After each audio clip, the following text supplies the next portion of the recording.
இதற்காக தான் 57 வயதில் இரண்டாம் திருமணம் செய்தேன் ஓப்பனாக கூறிய கில்லி பட நடிகர் ஆஷிஷ்.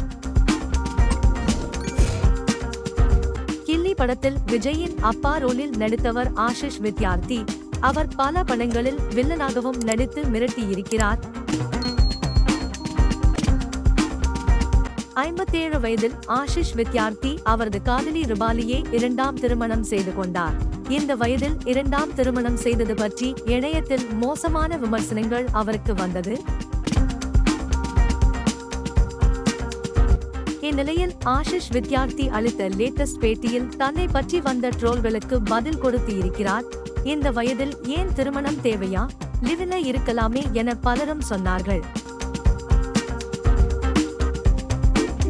ஆனால் எனக்கு அந்த கல்ச்சர் ஒத்து வராது, அதனால் தான் திருமணத்தை அப்படி வெளிப்படையாக கொண்டாடினோம் என கூறினார். சிலர் யாரோ ஏதோ நினைப்பார்கள் என அவர்களுடைய வாழ்க்கையை வாழாமல் விட்டுவிடுகிறார்கள் என ஆஷிஷ் வித்யார்த்தி கூறியிருக்கிறார். தொடர்ந்து வீடியோக்கள் பார்க்க தொடர்ந்து இணைந்திருங்கள். நன்றிகள்.